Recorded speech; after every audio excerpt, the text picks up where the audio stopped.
Hello students, good evening. Welcome back on my YouTube channel. Today we will start our next topic of chapter number 8. Last time हमने force start किया था जिसमें हमने last topic देखा था magnitude. Okay, what is magnitude? Magnitude means the strength of a force is usually expressed, मतलब कितनी strength के साथ आप किसी फोर्स को लगा रहे हो, that is called the magnitude of that force. ठीक है.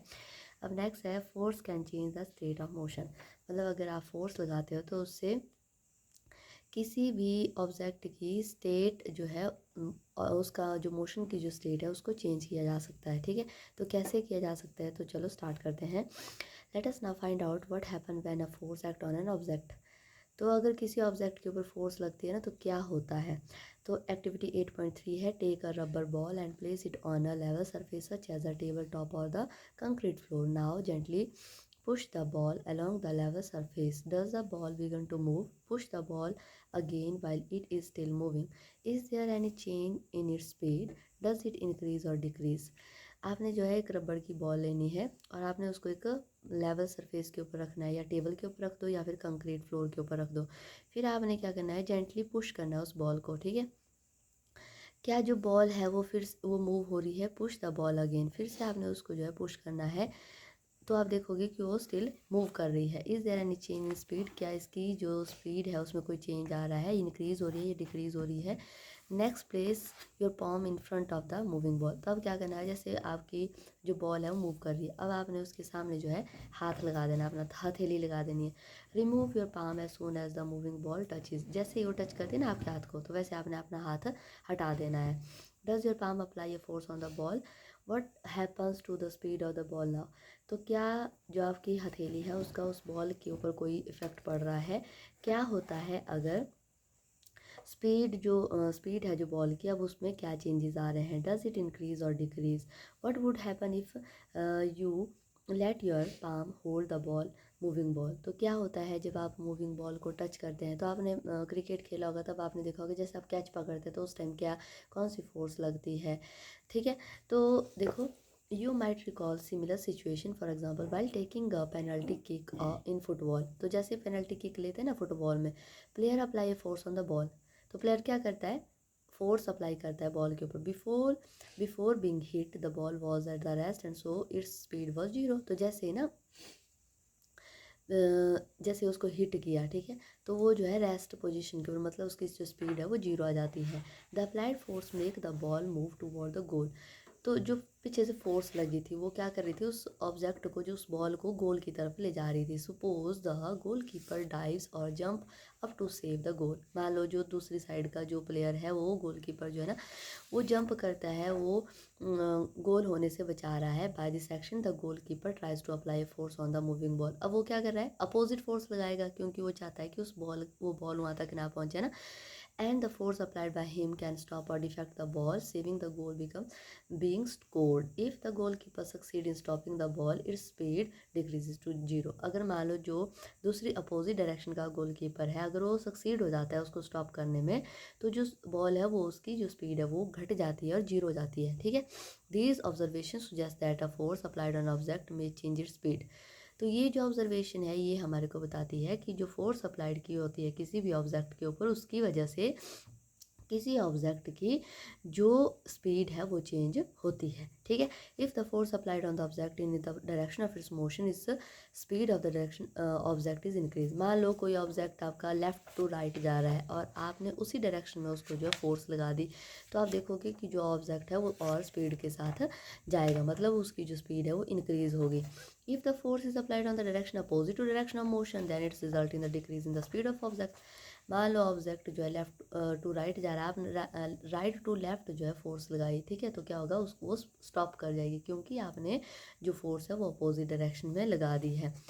I have seen children competing while one of the another is moving in rubber tire or are trying to pushing it. तो पहले के टाइम में बहुत खेलते थे इस तरीके से. ठीक है.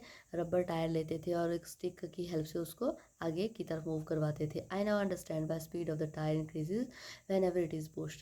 तो अब समझ आ गया कि क्यों ये जो टायर है इसकी जो स्पीड है वो बढ़ रही है, क्योंकि जिस डायरेक्शन में ये मूव कर रहा है उसी डायरेक्शन में जो है फोर्स लग रही है. फोर्स उसी डायरेक्शन में लग रही है मीन्स इसको जो है इंक्रीज हो रही है फोर्स इसकी. ठीक है. एड ऑन हो रही है force. And Paheli is curious to know whether application of force can only change the speed of an object.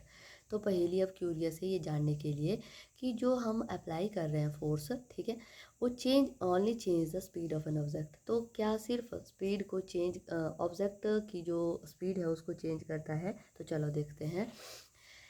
Take a ball, आपने एक बॉल लेना है, उसको जो है अपने लेवल के ऊपर रख देना है, जैसे लेवल सरफेस के ऊपर रख देना है, ठीक है।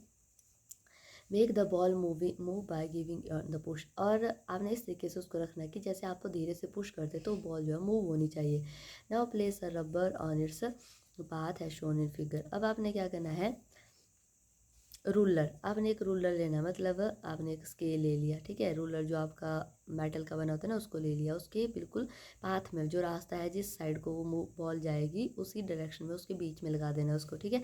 In doing so what would apply a force on the moving ball. तो जैसे आप ये सब करते हैं तो उस टाइम क्या होता है, does the ball continue to move in the same direction after strike the ruler. क्या आपकी बॉल अभी भी उसी डायरेक्शन में मूव कर रही है जिस डायरेक्शन में वो जा रही थी, या फिर उसने अपनी डायरेक्शन चेंज कर ली है। And repeat the activity and try to obstruct the moving ball by placing the ruler in such a way that it can make different angle to its path. और आपने अब जो रूलर है उस तरीके से लगाना है कि आपकी जो बॉल है जब उसके साथ स्ट्राइक करे तो जो बॉल है वो एक एंगल बनाए। In each case not your observation after about the direction of motion of the ball after it strike the ruler. तो देखो जैसे यहाँ पे दिखाया गया है, ठीक है, जैसे आपने इस बॉल को मतलब पीछे से फोर्स लगाई तो जैसे ही रूलर के साथ स्ट्राइक होता है तो आपने इस रूलर को इस तरीके से एडजस्ट करना है कि जो बॉल है वो एक एंगल बनाए, ठीक है। जैसे एंगल बनाता है तो आप देखोगे कि जो बॉल है वो अपना एंगल बना करके अपनी डायरेक्शन चेंज कर देती है, ठीक है। Let us consider your some more example. In a game of volleyball player often push the moving ball to their teammates to make a winning move. देखा होगा आपने, जब वॉलीबॉल खेलते हैं तो जो प्लेयर होते हैं क्या करते हैं, एक बॉल को दूसरे अपने प्लेयर के पास जो है उसको उछालते हैं ना, ताकि वो जो है इस तरीके से शॉट मार सके कि सामने वाली जो टीम है वो उसको कैच ना कर सके, ताकि उनका गोल बन सके, है ना। Sometime the ball is returning to the other side by a court by pushing और smashing it. And in cricket, a batsman plays his or her shot by applying a force on the ball with the bat. तो bat में भी ऐसा होता है ना, जो bat cricket खेलते हैं उसमें भी ऐसा होता है। Is there any change in the direction of motion of the ball in their cases. तो क्या इसमें कोई चेंज आ रहा है जो बॉल है उसकी मोशन में या उसके डायरेक्शन ऑफ मोशन में। In all this example the speed of the direction of the moving ball change due to the application of the force. तो इन सारी सिचुएशन में क्या होता है, जैसे ही हम फोर्स को अप्लाई करते हैं, ठीक है, तो जो ऑब्जेक्ट है उसका जो मोशन होता है, डायरेक्शन ऑफ मोशन होता है वो चेंज हो जाता है। Can you give a few more example of this kind. आपके पास और भी एग्जांपल होंगे इस तरीके के, आप दे सकते हैं।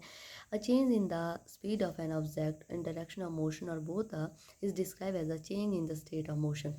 तो किसी भी ऑब्जेक्ट की स्पीड में चेंज या उसकी डायरेक्शन ऑफ मोशन में चेंज, इसको बोला जाता है change in the state of motion. क्या बोलते हैं इसको, change in the state of motion. दस द फोर्स में bring a change in the state of motion of an object. तो इस तरीके से जो फोर्स है ना वो क्या कर सकती है, force can make the change in the state of motion of an object. किसी ऑब्जेक्ट की स्टेट ऑफ मोशन में वो चेंज ला सकती है। State of motion, the state of motion on object is describe by it's speed and the direction of motion.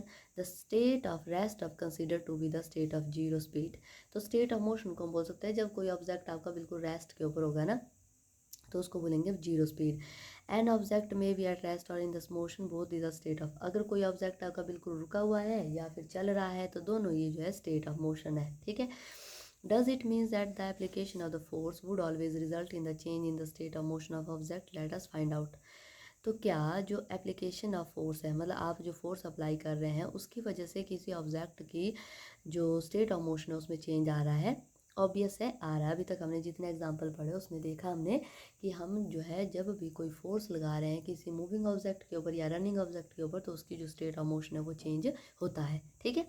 It is common experience that the many a time application of the forces does not result in change in the state of motion. अब देखो कई बार ऐसा भी होता है ना कि कोई ऑब्जेक्ट है वो रेस्ट के ऊपर है, आपने उसके ऊपर फोर्स अप्लाई की पर उसकी जो स्टेट ऑफ मोशन में कोई चेंज नहीं आया, ठीक है। ऐसा क्यों होता है? For example, a heavy box may be not moving in the even at you apply the maximum force it may exert again no effect of force is applied, you will push the ball। जैसे आपके घर में दीवार है, आप दीवार को आप अकेले जितना मर्जी जोर लगा दो, क्या दीवार हिलती है? ठीक है। रेस्ट के ऊपर आपकी दीवार, तो क्या वो मूव होती है? नहीं होती है ना। तो ऐसा क्यों होता है?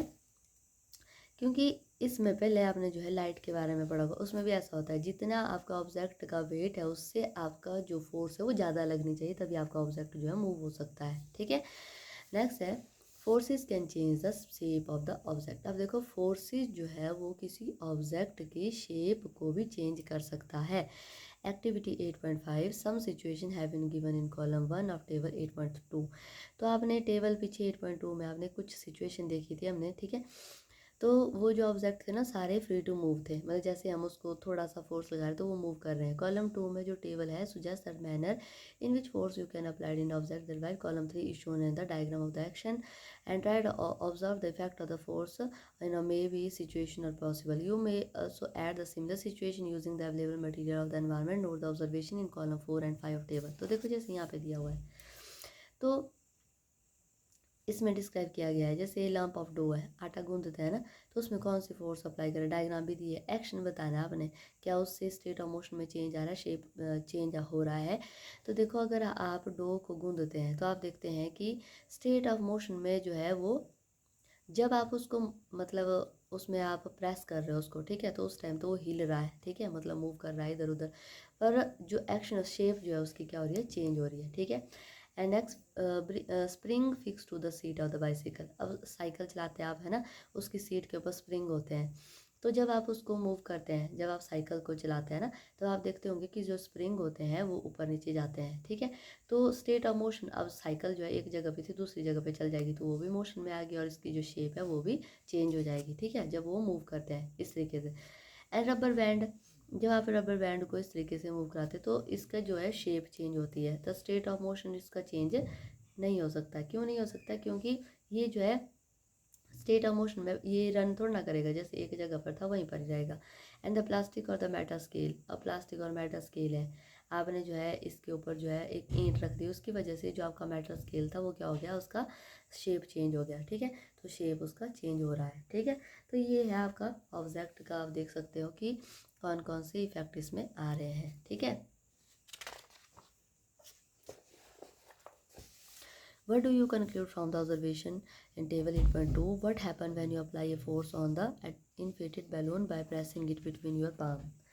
तो जब आप एक बैलून को आप लेते हो, उसको आप अपने हथेली के बीच में रखते हो तो क्या होता है? What happens to the shape of the ball of dough when rolled to the What happens when you press a rubber ball placed on a table? तो क्या होता है जब आप बॉल को टेबल पे रखते हो तो उसको प्रेस करते हो। In this example you saw that the application of force on an object में चेंज इट्स शेप। तो इन सारे सिचुएशन में आप देख रहे हो कि जब भी आप फोर्स अप्लाई करते हो किसी ऑब्जेक्ट के ऊपर तो उसकी वजह से जो शेप है वो चेंज होती है। तो ये जो ऊपर एक्टिविटी है इसको करने के बाद हमें रियलाइज़ हुआ कि जो ऑब्जेक्ट है वो मूव करता है फ्रॉम रेस्ट, जैसे हम फोर्स उसके ऊपर अप्लाई करते हैं उसकी जो है स्पीड है वो भी चेंज होती है अगर वो मूव कर रहा है, और उसकी जो डायरेक्शन है वो भी चेंज होती है अगर हम उसके ऊपर फोर्स लगाते हैं, और उसकी वजह से शेप जो है वो भी चेंज होती है। और इसके साथ साथ ये सम मे कॉज सम और ऑल दिस, कई बार ऐसा होता है कि किसी ऑब्जेक्ट के अंदर ये सारे जो इफेक्ट है वो एक साथ दिखाई भी देते हैं। while a force may cause one or more of these effect, it is important to remember that none of these action can be take place without the action of force। तो कई बार ऐसा हो सकता है ना, कई ऑब्जेक्ट के अंदर ये सारे जो इफ़ेक्ट है एक साथ भी देखने को मिल सकते हैं। तो ये जो एक्शन है, ठीक है, तो ये जितने भी ऑब्जेक्ट के अंदर जितने भी इफ़ेक्ट है, ठीक है, तो ये सारे के सारे तभी दिखेंगे हमारे को जब हम इसके ऊपर कोई फोर्स अप्लाई करते हैं। दस an object can not move by it self, it can not be change the speed by it self, it can not change the direction by it self and its shape can not be change by it self. तो कोई भी object है वो अपने आप कभी भी अपनी शेप स्पीड उसको चेंज नहीं कर सकता, कोई ना कोई एक्सटर्नल फोर्स उसको जो है रिस्पॉन्सिबल होती है उसके पीछे, ताकि वो शेप या स्टेट ऑफ मोशन को चेंज करे। ओके, तो तो यहाँ तक हम इस वीडियो में करेंगे। नेक्स्ट जो है कॉन्टैक्ट फोर्सेस, मतलब टाइप ऑफ फोर्सेस में कॉन्टैक्ट फोर्स आती है, इसको हम नेक्स्ट क्लास से स्टार्ट करेंगे। आई होप आपको ये समझ आ गया होगा। अगर आपको मेरी वीडियोस अच्छी लगती है तो please like share and subscribe my channel. Thank you so much.